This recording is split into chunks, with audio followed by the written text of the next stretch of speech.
ಒಂದಲ್ಲ ಎರಡಲ್ಲ ಬರೋಬ್ಬರಿ 5 ಗೌರ್ಮೆಂಟ್ ಜಾಬ್ಗೆ ಸೆಲೆಕ್ಷನ್ ಆಗಿದ್ದಾರೆ. ಹೇಗೆ ಇದೆಲ್ಲ ಸಾಧ್ಯ ಆಯ್ತು? ನಾನು ಹುಟ್ಟಿರೋದು ಸಾಧ್ಯ ಮಾಡಕ್ಕೋಸ್ಕರ ನನ್ನ ಶಿಕ್ಷಣ ಎಲ್ಲೂ ವ್ಯರ್ಥ ಆಗ್ಬಾರ್ದು. ಶಿಕ್ಷಣ, ಹೋರಾಟ, ಸಂಘಟನೆ ಮೇನ್ ಒಬ್ಬ ವ್ಯಕ್ತಿಗಿದ್ರೆ ಅವ್ನ ಲೈಫೇ ಬೇರೆ ಕಡೆ ಹೋಗುತ್ತೆ ಅಂತ ತಿಳ್ಕೊಂಡು ನಾನು ಕಂಪ್ಲೀಟ್ ಆಗಿ ನಾನು ರೆಡಿ ಆದೆ. ಪ್ರೆಸೆಂಟ್ ಎಲ್ಲಿ ವರ್ಕ್ ಮಾಡ್ತಾ ಇದ್ದೀರಾ? ಪ್ರೆಸೆಂಟ್ ನಾನು ಇವಾಗ ಕೊಡಗು ಜಿಲ್ಲೆ ಪೊನ್ನಂಪೇಟೆ ತಾಲೂಕಿನಲ್ಲಿ ಗ್ರಾಮ ಆಡಳಿತಾಧಿಕಾರಿ. ಹೌದು, ನಾನು ಒಟ್ಟು 5 ಸರ್ಕಾರಿ ಉದ್ಯೋಗಗಳನ್ನ ಬರೆದು ಕ್ಲಿಯರ್ ಮಾಡಿ ಜಾಬ್ ತಗೊಂಡಿದ್ದೀನಿ. ಆಲ್ರೆಡಿ ಇನ್ನು 2 ಎಕ್ಸಾಮ್ ನ ವೇಟ್ ಮಾಡ್ತಾ ಇದೆ. ಡೀಸೆಲ್ ಮೈ ಗಾಡ್.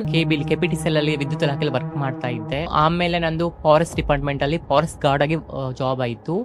ಆಮೇಲೆ ವಿಲೇಜ್ ಅಕೌಂಟೆಂಟ್ 3 ಡಿಸ್ಟ್ರಿಕ್ಟ್ಸ್ ಸೆಲೆಕ್ಟ್ ಆಯ್ತು ಮ್ಯಾಮ್. ಆಕ್ಚುಲಿ ನಾನು ಬಟ್ ನಿಮ್ಮ ಲೈಫ್ ಅಲ್ಲಿ ಇನ್ಸ್ಪೈರ್ ಆಗಿದ್ದು ಎಲ್ಲಿಂದ? ಆರ್ಥಿಕವಾಗಿ ತುಂಬಾ ಹಿಂದುಳಿದಿದ್ದೀವಿ. ನಮ್ಮ ಬದುಕೋಸ್ಕರ ಹೋರಾಟ ಮಾಡ್ಲೇಬೇಕಿತ್ತು. ಇನ್ಸ್ಪೈರ್ ಏನಂದ್ರೆ ಮ್ಯಾಮ್, ನಮಗೆ ಕಷ್ಟಗಳೇನೆ ಲೈಫ್ ಅಲ್ಲಿ ತುಂಬಿದ್ವು. ಅಪ್ಪ ಅಮ್ಮ ಇಲ್ಲ, ಆಮೇಲೆ ಹೊಟ್ಟೆಗೆ ಊಟ ಇಲ್ಲ. ನನ್ನ ಲೈಫ್ ಅಲ್ಲಿ ಏನಾದ್ರೂ ಮಾಡ್ಬೇಕು. ವೆಲ್ ಎಜುಕೇಟೆಡ್, ಈ ಕಡೆ ಗೌರ್ಮೆಂಟ್ ಎಂಪ್ಲಾಯಿ, ಬಟ್ ನೀವು ಈ ರೀತಿಯಾಗಿ ಕನ್ಸನ್ನ ಕಂಡವರೇ ಇಲ್ಲ. ಭಿಕ್ಷಾಟನೆಗೆ ಹೋದ್ರಿ, ಹೇಗ ಅನ್ನಿಸ್ತು? ಅವಾಗ ನಮ್ಗೆ ಎಷ್ಟು ತಿನ್ನಕ್ ಊಟನೂ ಇರ್ತಿರ್ಲಿಲ್ಲ.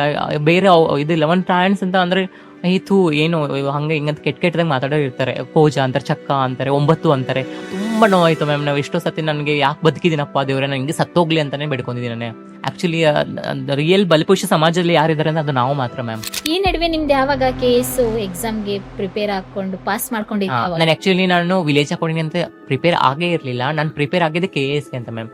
ಅಂದ್ರೆ ಅಷ್ಟೆಲ್ಲ ಗೌರವ ಮರ್ಯಾದೆ ಎಲ್ಲ ಸಿಗ್ಬೇಕು ಅಂತ ಹೇಳಿದ್ರೆ ನಾವು ಒಳ್ಳೆ ಮಾರ್ಗದಲ್ಲಿ ನಡಿಬೇಕು, ಇದು ಕರೆಕ್ಟ್. ಅಲ್ಲಿ ಗೆದ್ದಿರೋದು ಶಾವೆ ಗೆದ್ದಿಲ್ಲ, ಶಾವೆ ನಡತೆ ಗೆದ್ದಿದ್ದು ಅಲ್ಲಿ ಮ್ಯಾಮ್. ಕರೆಕ್ಟ್ ಅಷ್ಟೇ, ಮತ್ತೇನು ಕೆಲ. ಯಾರಲ್ಲಿ ಟ್ಯಾಲೆಂಟ್ ಇದೆಯಲ್ಲ ಅವ್ರಿಗೆ ಬೆಳೆಸಿ. ನಾವು ಸುಮ್ಮನೆ ಸಿಂಪತಿ ಕೇಳ್ತಾ ಇಲ್ಲ, ನಮ್ಮ ರೈಟ್ಸ್ ಕೇಳ್ತಾ ಇರೋದು ಮ್ಯಾಮ್. ಅಂದ್ರೆ ಪ್ರಪಂಚ ಅಂದ್ರೆ ಏನು ಅಂತಲೇ ಗೊತ್ತಿರಲ್ಲ.